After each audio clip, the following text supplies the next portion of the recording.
Now. We can start. We can start. Okay. Yes. Thank you.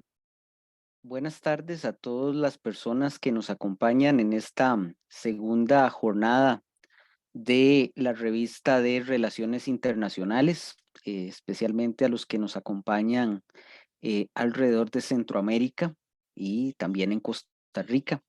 Esta actividad forma parte de los procesos en que la Escuela de Relaciones Internacionales trata de acercarnos un poco a la realidad de diferentes países, de diferentes situaciones. En esta tarde tenemos el gusto de contar con la profesora Tony Cela, a quien más adelante presentaré. Nada más señalaré antes de iniciar que la profesora Cela conducirá su charla en inglés. Los asistentes y quienes se vayan incorporando tendrán la oportunidad de hacer sus preguntas tanto en inglés como en español. En caso de que las hagan en español, se las traduciremos a la profesora Cela. Igualmente quisiera señalar que originalmente teníamos otra presentación junto con la de la profesora Cela, pero lamentablemente hubo problemas en la comunicación, así que afortunadamente la profesora Cela tendrá más tiempo para exponernos un poco sobre la forma en que se enfrentó o se enfrenta la crisis del COVID-19 en Haití. Okay. Good afternoon, Professor Acela. It's a pleasure that you you be here with us, and you have 30 minutes to present your 35 minutes, maybe it's better, to present your remarks on ITN situation. I only have to say that that it's a honor for the Department of Foreign Affairs that you present your remarks, and I give a little short presentation in Spanish for our audience.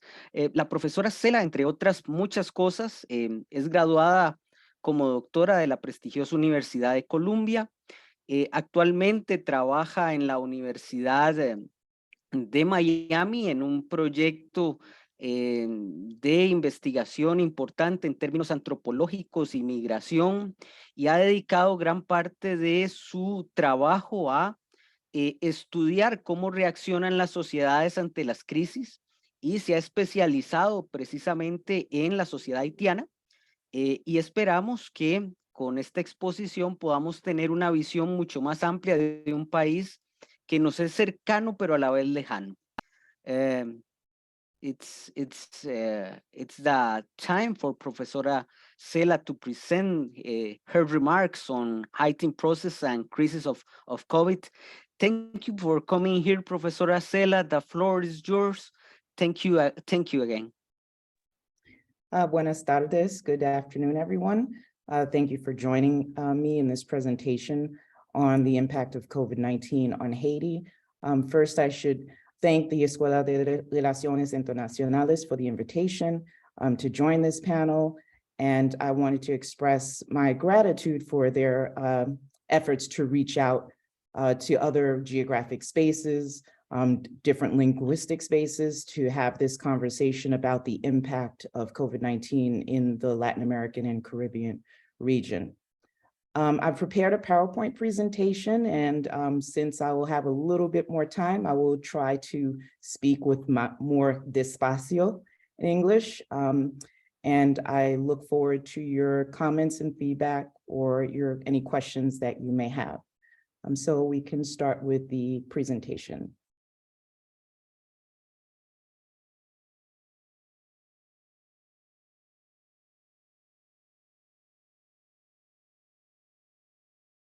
Okay, so the title of my presentation is Multidimensional Effects of COVID-19 in Haiti. And I should say that the project or the funder for this study is the United Kingdom Research and Innovation. and it funds a study on migration, South-South migration. And within the context of this study, we looked at the impact of COVID-19, which struck within a year of us beginning the implementation of our study of migration, development, and equality between Haiti and Brazil.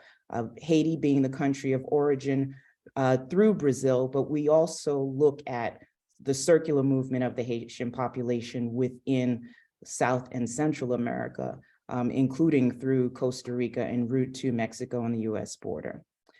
So next slide. Between June and August 2020, the Inter-University Institute for Research and Development, or an institute in Haiti, which I represent, conducted a mixed method study on the impact of COVID-19 in Haiti. This presentation explores the economic impacts on labor, educational disruptions, as well as the disparate effects of the pandemic across social and gender lines in urban and rural contexts in Haiti. Next slide. You can continue. So the study methodology included 511 household surveys. There are 10 administrative departments in Haiti, and the survey was implemented in 5 of those 10 departments. We conducted 5 focus groups. We also conducted a number of ethnographic interviews, as well as observations and social mapping. And so I will discuss some of the findings from this study now, shortly. Next slide. So some of the themes that we covered in this study include perceptions and stigma associated with COVID-19 infection, the impacts on livelihoods, so the impacts on people's ability to work, employment, unemployment, transitions from one job to another, impacts on household remittances, impacts on gender-based impacts of the pandemic, as well as impacts on education. Next slide, please. So first, in order to understand how COVID-19 impacted Haiti, we have to understand Haiti contextually. So I wanted to start by talking about Haiti's vulnerability to disaster. We are actually on 3 major fault lines in the southern part of the region. There's 2 fault lines that kind of veer off from each other. And then in the northern region, we have a major fault line. So in the north, we had a major earthquake in the 1800s that destroyed what was the original capital of Haiti, which is Cap-Haïtien. The capital is now located in the closer to the south, which is Port-au-Prince. And the second major fault line is actually right near Port-au-Prince. And there's a third one in the south as well. So the 2010 earthquake actually occurred on the fault line closest to the capital, and that's why it was so destructive. About 220,000 people died during that earthquake.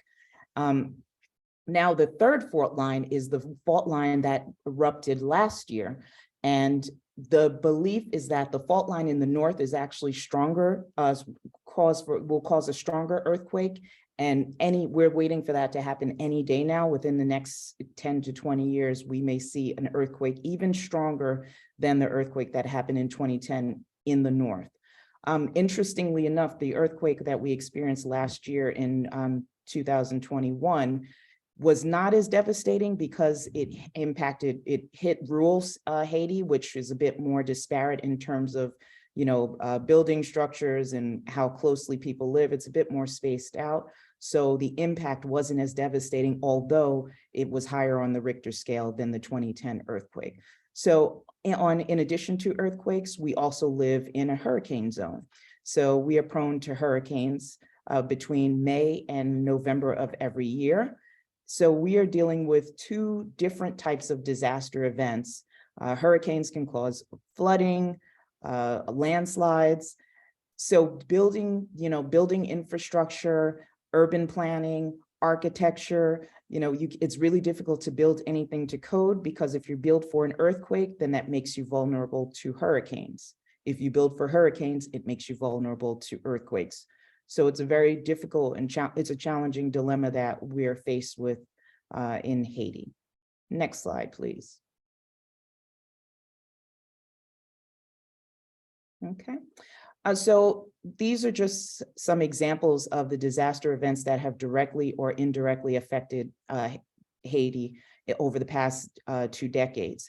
3.5 million Haitians were affected by anything from the 2021 earthquake, which claimed 2,500 lives. We had a major hurricane in 2016, Hurricane Matthew, which took 546 lives. The earthquake in 2010 had a death toll of 220,000. The 2010 cholera outbreak, which was brought to Haiti by UN peacekeeping mission from Nepal. In Nepal, they had just had a cholera outbreak and they were not screened before being brought to Haiti. And that outbreak led to nearly 10,000 deaths. And cholera was eliminated technically in 2021. And however, there's been a reemergence of cholera in Haiti starting about a month ago. So we have a new disaster that we must contend with that didn't exist in Haiti prior to 2010. In 2008, we had Hurricanes Faye, Gustav, Hannah, and Ike. In 2007, we had Hurricanes Dean and Noel that resulted in 330 deaths. In 2004, there was Hurricane Jean, which the official death toll was 5,000. Now, when I say official death toll, that is intentional. A large portion of the population do not necessarily have legal documentation of certificates of live birth. So it makes it difficult at times for the government to identify, what the real death toll is. So for example, the death toll from the 2021 earthquake is officially listed at 2,500, but I've seen other reports that say that the death toll is upwards of 10,000. And because of the issue of official documentation of Haitians, they're not always accounted for when disasters such as these happen. So that's something that we have to keep in mind as well. Next slide. So there's also a healthcare crisis in Haiti. Access to quality healthcare, only 57% of urban residents have access to quality health care, and 8% of those living in rural areas. There are only about 9.5 skilled health professionals per 10,000 people, and that's a number from about 2015. There is also, between 1995 and 2010, the population increased while access to sanitation facilities actually decreased. And one of the reasons why they decreased is after the earthquake, a lot of infrastructure was destroyed, including sanitation facilities, as well as just the inability of the government to keep up with the need for creating, formal sanitation facilities as the population increases. Access to improved sanitation is low across the board. In urban settings, it's at 24%, and in rural settings, it's at about 10%. And 1/3 of Haitians suffer from acute food insecurity that's only exacerbated by, disaster events, hurricanes that result in landslides, earthquakes, so tropical storms. All of these things contribute to food insecurity, as well as lack of investments by the government in agriculture. We don't have enough trained agronomists, and we don't have enough investments in the agricultural sector. Haiti's a largely agrarian society. So without such investments, the land isn't productive. People do not have the materials or the equipment to produce as much food as they need, both for the, just to address food needs in Haiti or just for subsistence. So there's a major food insecurity challenge that we face in Haiti. Next slide. So over the past several years, we've been in this constant political crisis that has kind of taken on different forms. In 2018, the International Monetary Fund withdrew fuel subsidies, and that resulted in a 40% increase in fuel costs. And that fuel cost was transferred to the average consumer. Now, given the level of poverty in Haiti, a 40% increase in fuel needed to cook, needed to, drive your motorcycle, your car, resulted in major protests against the high cost of living and really calling on the government to either effect change or to resign their positions. And as a result of this announcement, the Prime Minister actually resigned within a month of the fuel subsidies being withdrawn. We should also point out that in 2018, that was also when the World Cup was taking place in Brazil. So one of the interesting things that the government decided to do was to announce the hike in fuel costs during the Brazilian World Cup, expecting that Haitians would be watching Brazil win and be distracted from the news. Unfortunately, Brazil was losing early on.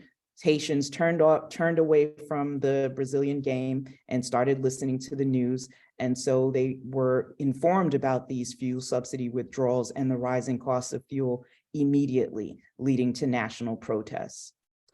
And then in 2019, the Petrocaribe scandal happened. Petrocaribe is a Venezuelan government loan to Haiti to support social programs. It was a $4 billion loan. And what they found is that more than half of the $4 billion were unaccounted for. No, they couldn't figure out what it was spent on. And the assumption was that it was due to government corruption and basically siphoning off half of that money that was supposed to support educational programs, food programs, other social programs. And the result of that was widespread national protests against the government, the sitting government, and what is known today as the Pays Lock or country lockdown protests.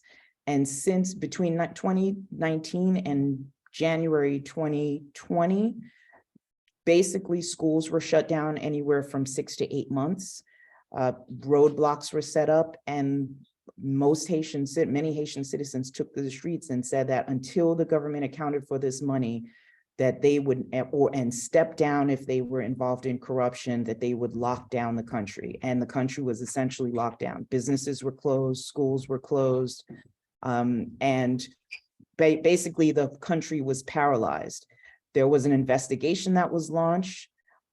Nothing has come of that investigation except more questions than answers, resulting in increased frustration. And essentially what would happen is that the people would turn against the sitting president, Jovenel Moïse, who actually was assassinated last year in July. I'm not covering that because it comes after the period of the study, but we can discuss that if anyone has questions after my presentation. Next slide. So the government's response to COVID-19. So in the backdrop of before COVID-19 actually was declared officially by the government, you had the Pays Lock or country lockdown protests where schools had been closed from about September of 2019 and had just reopened in January of 2020. So by the mid-March 2020, there were 2 infections that were detected among 2 foreign nationals in Haiti. The country was officially shut down on March 19. Between March and June of 2020, Haiti officially went into pandemic lockdown.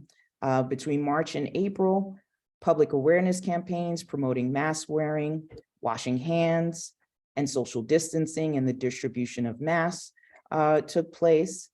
And during that same period, between March and June of 2020, Haiti received millions in funds to address the public health crisis. Unfortunately, the government did not unveil any national plan to the public regarding how it was going to intervene, protect people against spread, or intervene to stop the spread of COVID-19. By November 2020, 232 deaths had been recorded and more than 9,000 infections were recorded as well. What we should point out is that the data that's presented here are the official data presented by the Ministry of Health in Haiti. And unfortunately, how accurate this data is can be called into question. At the same time, in November 2020, in the Dominican Republic, which we share the island with, which is just to the east of us, had approximately 5 times as many deaths recorded by the government there. So the question about how many deaths and how many cases of infection still is a big question mark in Haiti for 2 principal reasons. If you have a healthcare system that with 9.5 healthcare professionals to every 10,000 residents before COVID-19, and you have a new infection that the country has never seen before, and you have few resources, what is the possibility that you actually are able to diagnose, treat, address, intervene, identify, COVID-19 infections or deaths? So there's reason to believe that these numbers are extremely low and not representative of the reality. By 2021, there were about 857 deaths recorded and 33,700 cases of infection reported. Again, if people don't have access to basic health care, will they have access to, COVID-19, vaccines? Many people did not access these vaccines because there was a underlying belief that there was no COVID-19 infection in Haiti. Since the country was only locked down for 3 months, the infection was attributed to foreigners. It was considered a foreign disease that did not affect Haitians. Haitians continued drinking their traditional teas and saying this is not something that we can get infected with. So if they showed symptoms that could be COVID related, they might call it the flu. They might say it was just a cold, and they wouldn't necessarily seek out testing. And people weren't necessarily open to getting vaccinated. As of today, I believe only about 230,000 have completed 2 doses of vaccination under the Moderna, Janssen, or Pfizer. Maybe about 380,000 had 1 dose of one of those vaccines, and 110,000 have had maybe up to 2 doses. So we're really dealing with an infection that many Haitians were reluctant to believe what was a threat to Haitian society. Next slide.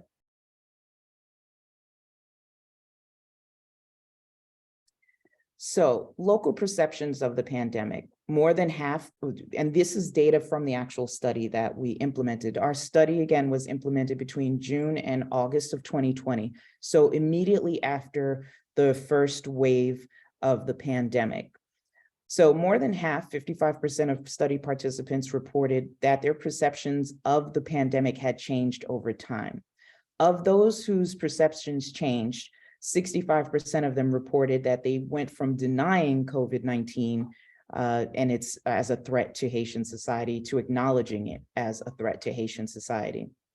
So in terms of adherence to protective measures, 90% reported wearing masks, 68% reported washing their hands, and 49% reported social distancing. However, field teams that actually implemented the study rarely observed participants or community members who didn't participate in the study wearing masks in public spaces, except in businesses where these protocols were strictly enforced. So just to give you a sense of how this played out in the field, what we did was we gave all of we actually implemented this study face-to-face. We couldn't do this remotely because it would compromise. We felt that the data we would collect would be compromised if we did it, let's say, over the phone or over Zoom, et cetera. So we sent our researchers to the field, and they were fully equipped with masks, with gloves, and all kinds of protective measures were taken to prevent them from contracting any infection themselves. One of the things that we also did was we supplied them with masks to offer participants. They could give them to the participants could accept, they could say they didn't have to accept the mask. And if they chose not to wear the mask during the interview, then our researcher was told that they had to socially distance at least 6 feet from the person that they were interviewing as a precautionary measure. So one of the things that we noticed was that a lot of the participants did accept the masks, but they wouldn't wear them during the interview. So they would store them, keep them, we don't know if for another occasion. So in general, mask wearing wasn't common. And another observation that we made is because of population density in urban areas, social distancing is very difficult. So for example, the Haitian government reports that the average Haitian family has about 4.5 or to 5 people per household. And they're generally living in small enclosed spaces. So the whole idea of social distancing, whether it's at food markets, outdoor markets, people weren't observing social distancing. And then the whole idea of washing hands was interesting. We found it interesting that 68% said that they washed their hands. Now, the question of frequency, access to water, Haiti has poor infrastructure, so many people don't have access to running water. I would say the majority of people in rural Haiti do not. So they actually have to go to some sort of water source, a river, a stream, to collect water, to cook, to launder, to perform cleaning, any cleaning chores, and to wash their hands. So the idea that the majority of Haitians would be able to wash their hands frequently as a protective measure against COVID-19 seems a bit, it's a bit something that we question, given that just access to water, even hand soap, is a challenge. It's particularly for people who are living in poverty. So those are some of our concerns about how people protected themselves against infection or how their behavior changed over time, even when they felt that the pandemic itself was real. Next slide. Okay, so in terms of the economic impacts of COVID-19 on Haitian households, 70% of participants reported negative impacts on their livelihood, while 20% said that there was no impact. More than half, 59% of participants were forced to change employment or livelihood activities, so they may have not been able to continue engaging in the same economic activity to support their families, so they had to find alternative activities, and generally they reported that these new activities were not as lucrative as their previous activity. Rural residents were more vulnerable to economic shocks of the pandemic at 44% compared to 40% of urban residents. So we found that people who lived in already impoverished areas suffered more during COVID-19 in terms of the impact on their livelihoods. A greater share of rural residents, 90%, experienced remittance disruptions during the pandemic compared to urban residents. So in terms of remittances, Haiti is very, very dependent on the remittance economy. The nation's GDP, I believe 1/3 of the nation's GDP is based on remitting behavior of Haitians living abroad, sending money to their family members and friends at home. So this definitely was an impactful shock for many households, particularly rural households. And although the World Bank had projected that in Latin America and the Caribbean, remittances would substantially decrease during the COVID-19 pandemic, Haiti actually experienced a decrease only during the lockdown period. And immediately after the lockdown period, starting from May onwards, you see a spike in remitting behavior, even when you compare it to the year before, and which is interesting for two reasons. So the decrease, we believe, is a result of basically transfer houses not operating during a portion of the first wave. So people just could not send money.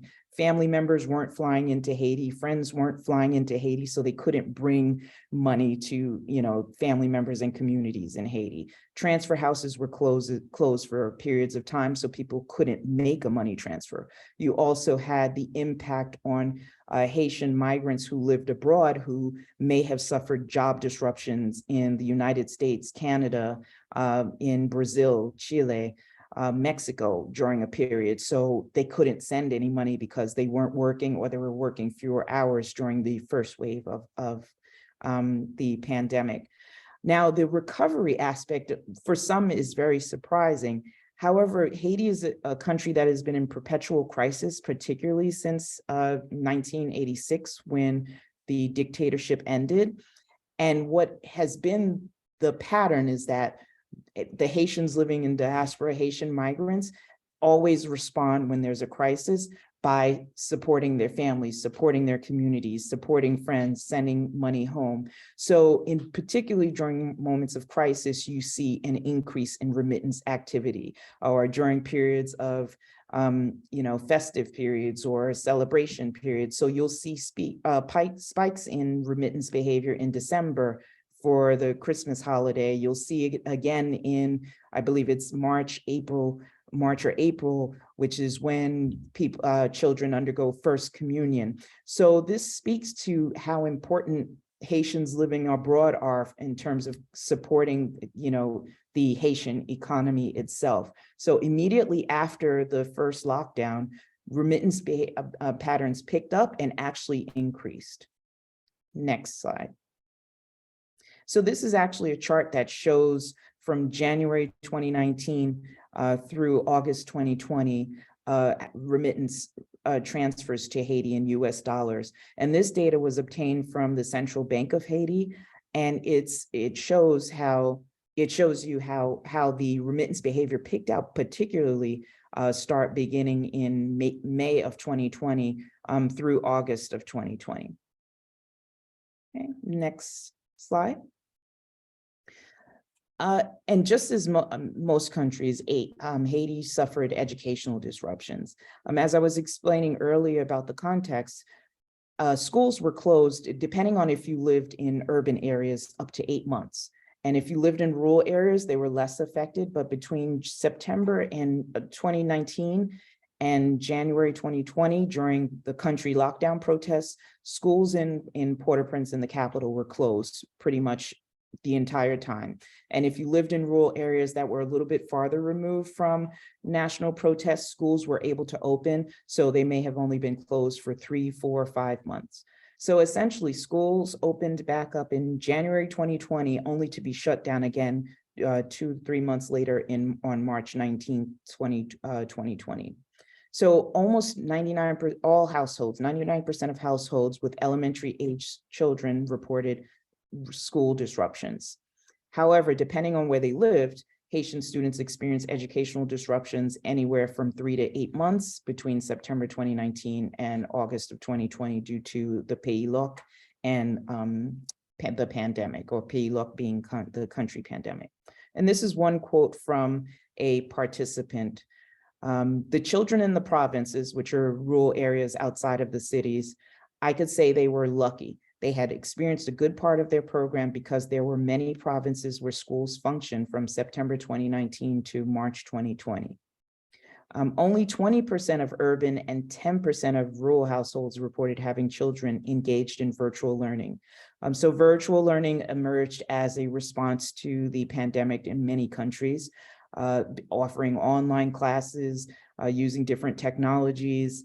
And this wasn't possible in Haiti because, according to UNICEF, 80% of school-age children in Haiti do not have access to internet at home, compared with 49% in the Latin American and Caribbean region.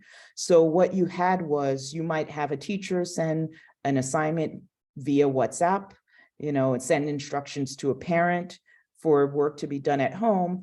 However, the students wouldn't necessarily have the support that they needed at home to actually carry out this work, to have someone that could guide them through the work. So virtual learning, and there was an entire online program curriculum that was developed and that can actually be viewed on the Ministry of Education's website even today.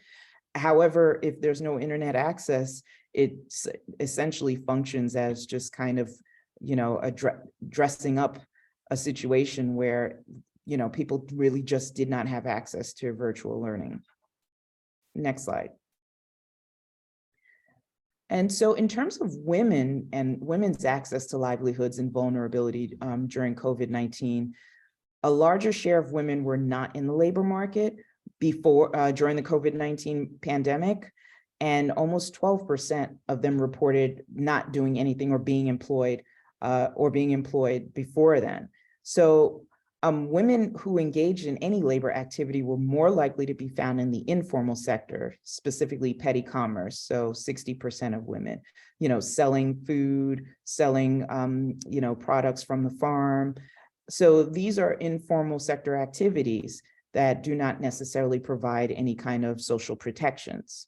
Women were also underrepresented as entrepreneurs. Only 9% of women reported engaging in entrepreneurial activity compared to 36.5% of men. And Haitian women's overrepresentation in the informal sector and their limited participation in the formal labor market suggests that they won't have access to unemployment insurance, and so they have more difficulty absorbing the economic shocks resulting from the pandemic. Next slide. So there was a lot of focus and a lot of research done globally on gender-based violence during the pandemic. UN Women found that 1 in 3 women and girls ages 15 to 49 experienced some sort of gender-based violence by an intimate partner before the pandemic.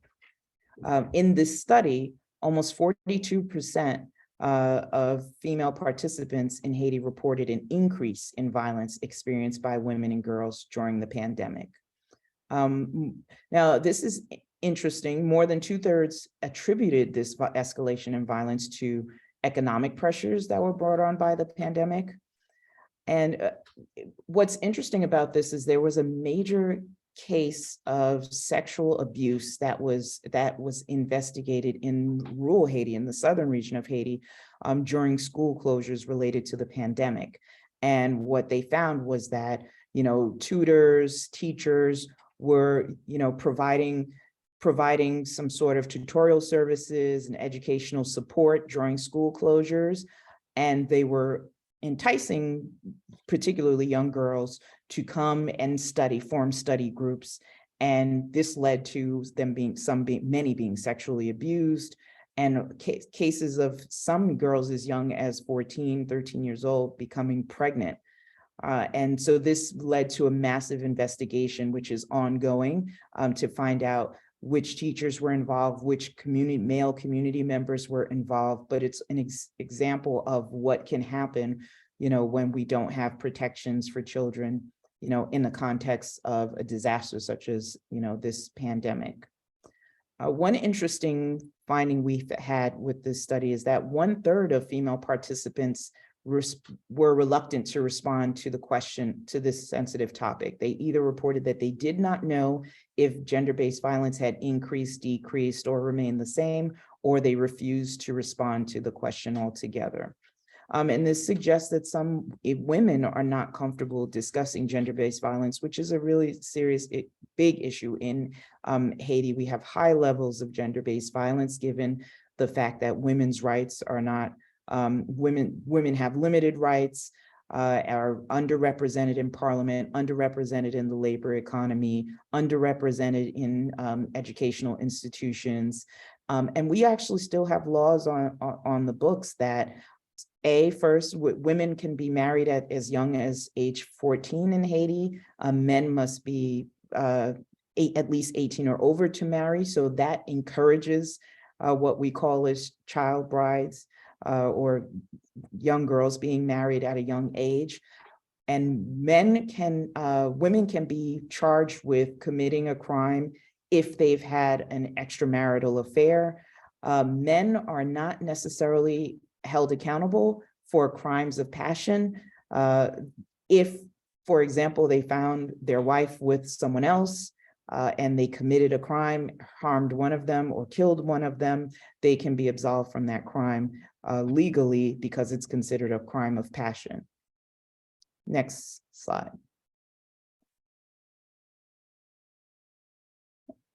And so this is just a table that shows some of the responses to the questions. And what's interesting is that men were more likely to respond to these questions than women. Women were less likely. They were more inclined to say they didn't know or refused to respond. So if you look at don't know, you'll see that 119 of 300 160 female participants said that they didn't know. Whereas for men, only 35 out of 147 said that they didn't know, didn't have an answer to whether or not violence had increased, decreased, or remained the same against violence against women or girls. Next slide. So I think I'm going to stop here and let you, if you have any questions or comments, thank you for your attention. Thank you, Tony. Thank you for your conference. It's a very enlightened conference. You give us a lot of situations and a lot of elements that it is very difficult to obtain in news or newspaper on the Haitian crisis. So we have questions for you, for the audience. I give you these comments and questions. First of all, we have a question in prospective way. The question is, which scenarios, socially and politically speaking, you see for Haiti, considering also the current situation of violence outbreak and perpetual crisis in Haiti? So the challenge that we face in Haiti is there's been a lot, I believe that you mentioned this in your introduction, a lot of international interventions, and actually we are basically on the brink of another international intervention as we speak. The problem with international interventions is that if solutions are brought in from the outside and not informed by what is happening inside, or are not accepted or by the local population itself, you cannot expect it to be to help change anything.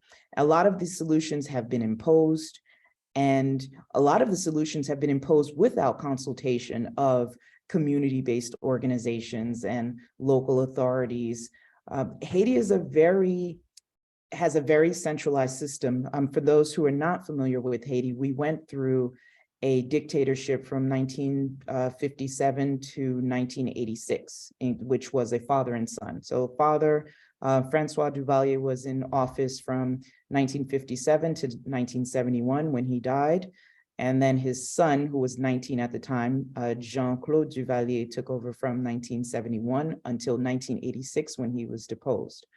So the challenge is, under the Duvalier dictatorship, one of the first things that the father did is concentrated power in and around Port-au-Prince.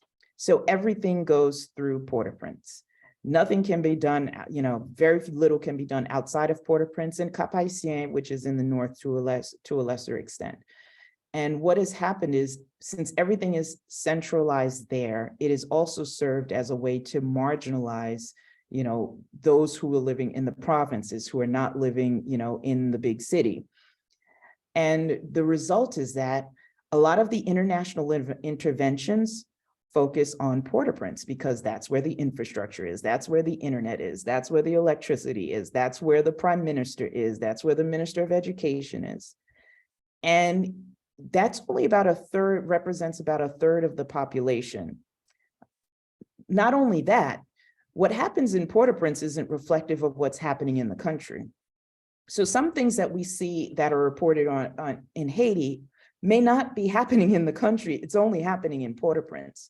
But because the focus is on Port-au-Prince and the organizations, institutions there, it marginalizes 2/3 of the population. It doesn't reflect Haitian society. It reflects a political and economic elite in a very small geographic space that are, in many ways, as intermediaries of the international community, are somewhat culturally removed, politically removed, and even insensitive to the needs of the vast majority of the Haitian people. So the problem with international intervention is, you're working in a country that has limited resources, that has limited in poor infrastructure, and it requires more work if you really want to have some sort of solution that is endogenous, generated by the people, and reflects what the people actually want. So often what we get is what is reflected in very small circles of power by a very small group of people who are just protecting their limited interests and not necessarily working on behalf of the people. Okay, okay. Oh, maybe we can give the possibility that Ruth Escobar make her question in the microphone. Please, Ruth. Hello there. I have a question. From your perspective, how can Haiti get out of this, what seems like an economic hole in this scenario of post-COVID-19 crisis and weaknesses of historical nature? What else can be done beyond international cooperation? So, and I think I failed to answer the question that was posed to me, and it's linked to your question. I think the economic situation is a reflection of the concentration of power, and the economic situation is not reflective of the potential. It's just a reflection of the concentration of power by few power brokers who are not working in the interests of the country. What I think needs to happen is that first, there needs to be a decentralization of these interventions and actually consulting the people. So what I was trying to basically get across is that, we have international interventions where solutions are imposed. And even, I think that it's hard to, let me see if I can give an example. For example, if I'm from Honduras, and you come in and you say, okay, we want to create we want to expand the education system. And if you go to Tegucigalpa, okay, there will be a model for what Tegucigalpa needs, but it won't necessarily be what San Pedro Sula needs. It won't reflect what Santa Rosa de Copan needs. There has to be, and because of the blueprint that was established under the dictatorship, where everything, when I say everything, everything is concentrated in Port-au-Prince. You need to get your birth certificate done. If you live in, if you live outside of Port-au-Prince, 9 hours away, you have to find a way to Port-au-Prince, and you may not have car fare. You may not be able to pay for the bus, or the journey may be too long and too arduous for you. And so until there's a recognition that first, the solution must come from Haitians if you want Haitians to actually implement it. And second, the solutions have to be deconcentrated outside of these small hallways of power and must be, done from a community-based level, and particularly outside of Port-au-Prince. My personal opinion is if you really want to change Haiti, the change has to start outside of Port-au-Prince, because the country is basically being held hostage by just a handful of elites, a handful of powerful economic families, and we all know who they are. There's not more than 50. There are not even 50 of them. There are maybe not even 30 of them. But it's just easier for the international community to come in and deal with the same brokers that they've always dealt with, and it hasn't worked. And they keep coming back and doing the same thing and expecting a different result. And all it does is it exacerbates the situation. It exacerbates the circumstance for the Haitian people while costing the international community more. Okay. Sorry about that. Yeah, thank you so much, Tony. Thank you, Ruth. Before Rafael make his question, I have another one that is linked with the idea of vulnerability and fragility, that are very strong concepts in international relation theory. But for your point of view, what this concept has been applied to constant crisis like a Haitian situation, and of course resilience. What is your perception of resilience in the Haitian crisis? So the fragility, let's start with fragility. you know, the interesting thing about the international interventions is that they have exacerbated fragility in Haiti. So fragility of institutions in particular. So for example, during the earthquake, millions of dollars came into Haiti, and only 2% of all of the funding that came into Haiti after the 2010 earthquake actually went to the Haitian government or Haitian-based institutions. 98%, they gave you $100,000 to build a new road. They hired a firm in Washington, DC or Maryland to come and build it for you. Or, you know, they gave it to a Dominican contractor. Or they decide that they're going to give you $250,000 to build schools, and then they hire an outside firm, you know, from Canada to do a study to tell them where to build the schools. Now, in theory, this can work, but in practice, what happens is you have people who don't understand the country, and they come in and they speak to a few people. They speak to the people that they have access to, and then they make decisions and they come up with solutions, and the money is spent and decisions are made, and then nobody uses it. Or, you know, the school is built in a place where only 20 kids are eligible to go to school in that area. You know, there may have been 100,000 children there, but they didn't have the funds to pay for school anyways. So it is these types of interventions that not only do they let's circumvent Haitian society, the other problem is that they perpetuate institutional fragility.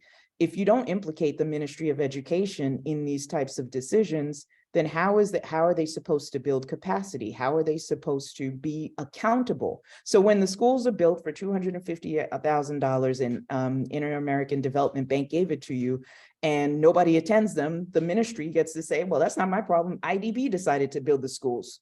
So, you know, what do I can't do anything about it. So, and that, because you can't be held accountable if it's imposed, and people will deliberately not be held accountable because the solutions are imposed. It becomes an excuse. And it's also a lost opportunity for institution building. It's also a lost opportunity for, you know, for capacity building. But what has progressively happened with these interventions is, you know, the international community will say, we're going to intervene in, you know, social protections. They'll hire someone else to do it. And then government institutions become less and less accountable to the people, and they just kind of watch as international money comes in and does all the work for them. And then when they leave, they say, oh, well, that was their project. There's no ownership. There's no local ownership of what's happened. And that's you know, think about it, 12 years ago, Haiti had one of the largest international aid packages, you know, in modern history. And within 10 years, we had a migration crisis where every youth who could was trying to find a way to Brazil or Chile, and is now somewhere between Brazil, Chile, and the US-Mexico border. And that shows you that the international interventions haven't worked. And not only have they not worked, they've actually reinforced fragility, you know, facilitated the fragility of our institutions. Our institutions have kind of declined. People are not accountable. And, you know, so there was a question about the word resilience. And we hear that a lot about Haitian resiliency, you know, despite economic crisis, political crisis, social crises, you know, environmental degradation, even in the face of climate change. However, I have concerns about the term resilience, because something about that term may also be an excuse to not acknowledge, to say, oh, well, they can survive. You know, these are not conditions under which, you know, people should be forced to survive. Yes, they're resilient because they have to eat, they have to live, they have families to support. However, this is not a model that can lead to, you know, any transformation that we have to move from being resilient in survival to actually thriving, you know. And so the word resilience, you know, it is a positive that can also be negative. And if we just focus on Haitian resilience, then that means that as the situation deteriorates, we can just look the other way because, they've managed to survive despite violence, despite, hurricanes, despite earthquakes, despite dictators, despite, corrupt leadership, despite, international imposition, of structural adjustments or, different programs that were ill-suited for the Haitian context. And so we have to, when we see that word resilience, we have to acknowledge the positive aspect of it, and we have to acknowledge the potential for it to be used, to have detrimental effects. Okay, well, let's go to Rafael Ernesto. Please open your microphone and make your question. Good afternoon, Professor. Good afternoon, Tony. It is known of some support plans from the International Monetary Fund and the World Bank for Haiti. I think it was 2008, 2012, in order to overcome the poverty in the country, but no positive results, no solutions. And my specific question is the following. Why haven't an effective national plans being created in Haiti to alleviate the food insecurity, to invest in modernizing the educational system, and to implement an educational health policy that allows the country to move forward? Why is there no a real plan in Haiti? Thank you. So that's a very interesting question that requires some unpacking.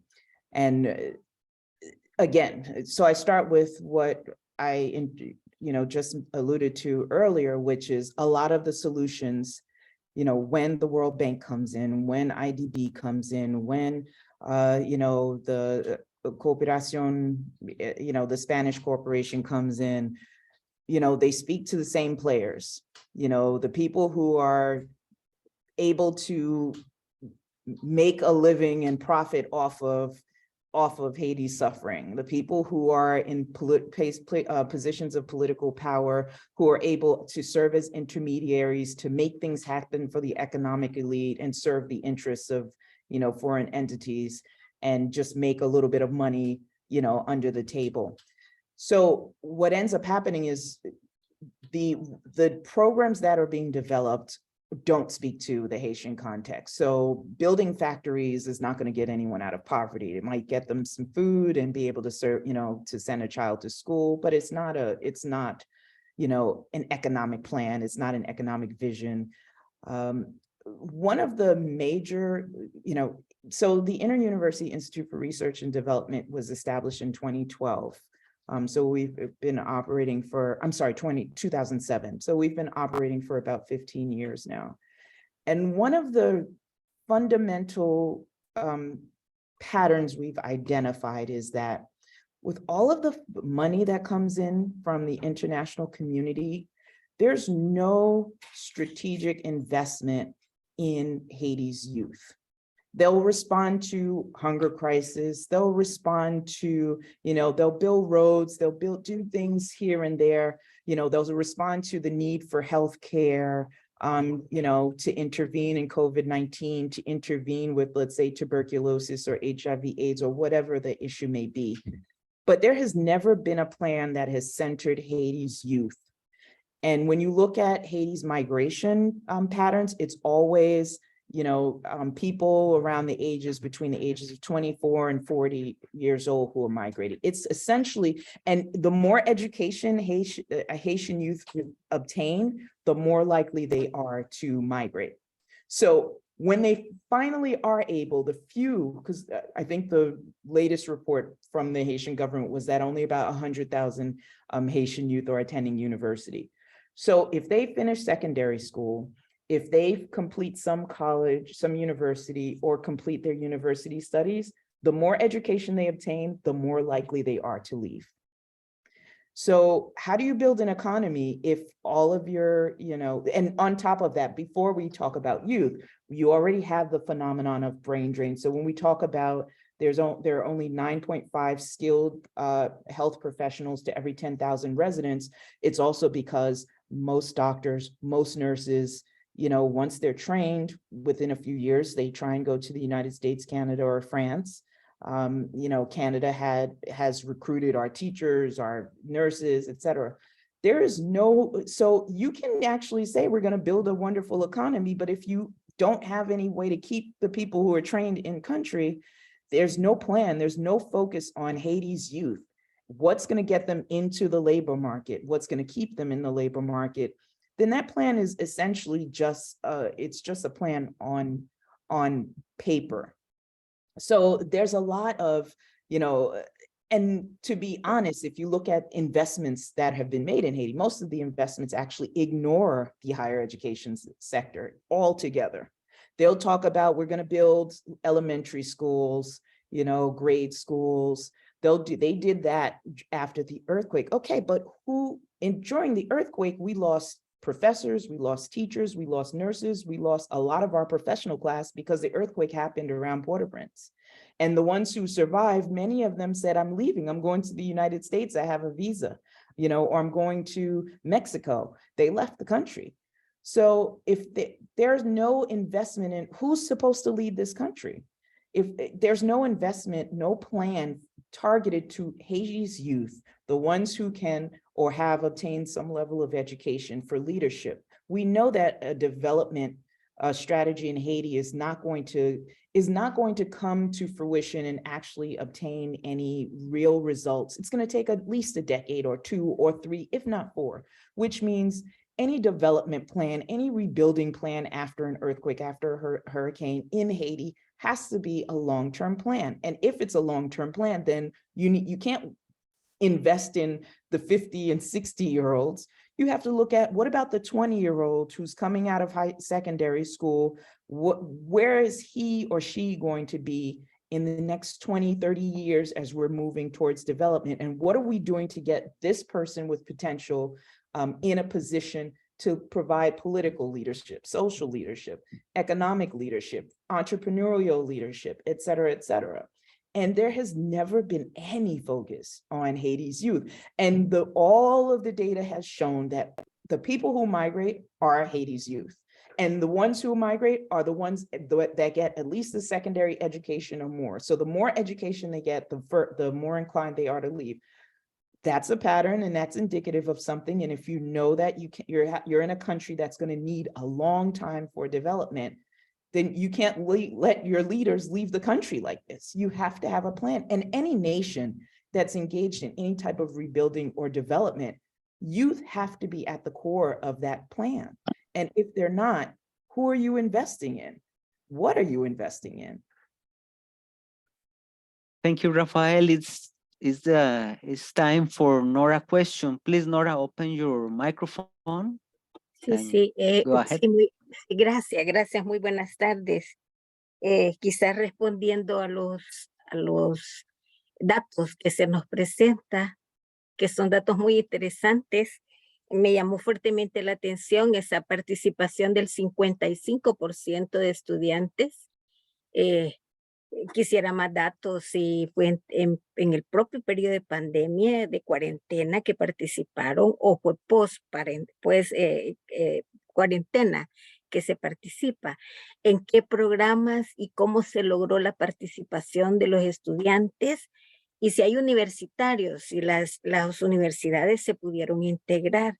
Digo, para tratar de descubrir si hay nuevas capacidades de empoderamiento en los estudiantes. Y lo otro es, me llama fuertemente la atención, ese 77% de mujeres y niñas que presentan experiencias en violencia. ¿Cuál es la participación entonces de la sociedad civil, de los organismos de mujeres feministas en Haití? ¿Hay denuncias? ¿Hay eco a sus denuncias? ¿Hay políticas públicas contra la violencia? Tony, do you need some translation, or you are? First, I got the gender-based violence part. The first part, she said that there was 55%, but I couldn't see students. Students participation and programs in which the students can participate. And I think the general question is how these students integrate this kind of community leadership in order to create ways to survive and to have resilience to the permanent crisis in Haiti.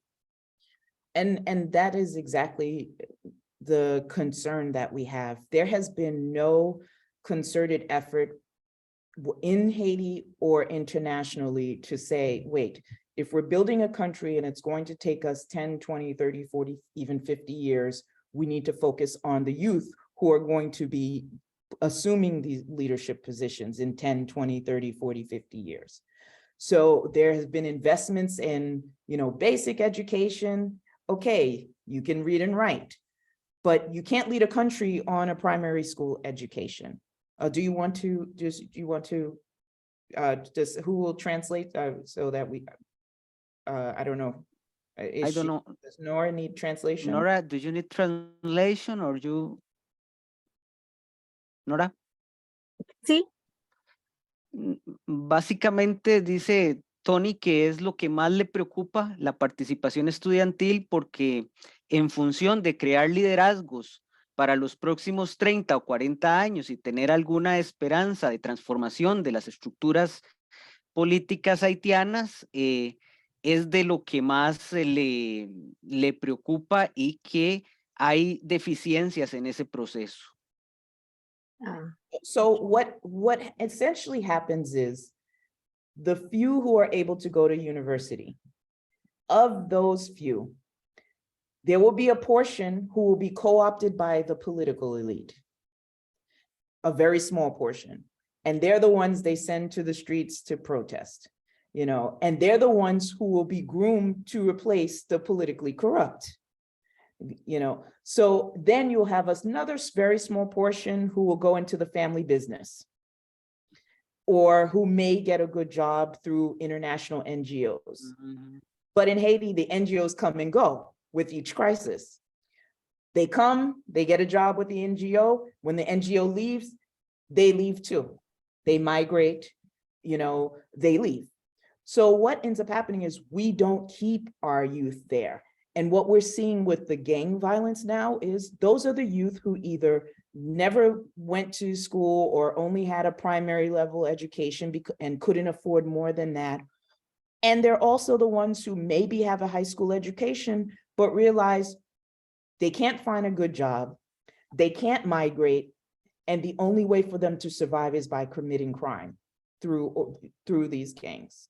And so they do this not because they want to be gangsters, but because they have no alternative to survive because they can't get a visa to Brazil or they don't have the money to leave as an undocumented migrant. And I think it's because we have failed to think about who is going to develop this country in time, because the development is not going to happen tomorrow, clearly. It's not even going to happen in 5 years. We cannot say, I'm going to invest in this political leader who's going to be the president 3 years from now, and they're going to bring in complete change. We know that's not true. This is something that's going to take 10 years.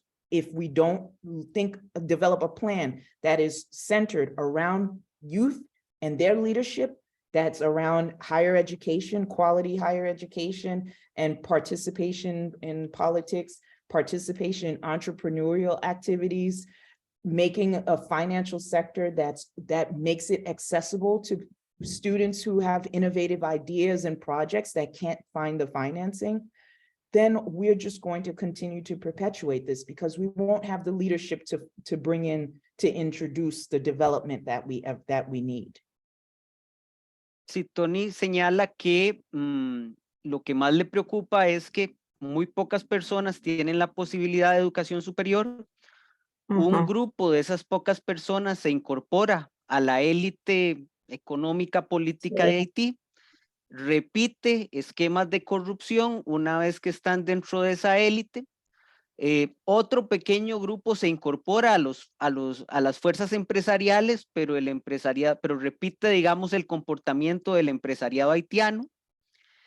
Algunos se meten en ONGs, en organizaciones no gubernamentales que intentan hacer transformaciones en Haití, pero el gran problema es que la cooperación internacional es muy volátil y que muchas veces esos que logran incorporar, si tienen algún proceso de trabajo en organismos internacionales, o organizaciones no gubernamentales, cuando esas organizaciones no gubernamentales o logran incorporarse a organismos internacionales, estos se van y las personas, los haitianos que han logrado incorporarse se van también. Sí. Entonces al final se repite un proceso en el cual faltan liderazgos, un liderazgo educado, fuerte, que pueda empezar a hacer transformaciones en procesos de largo plazo, porque en realidad la situación de Haití no puede verse en el cortísimo plazo, sino que se tienen que ir generando liderazgos comunales y que estos a su vez generen liderazgos políticos para hacer cambios en el largo plazo. I think this is the main idea. Thank you, Tony. Thank you. She also asked about, And also you have gender-based violence.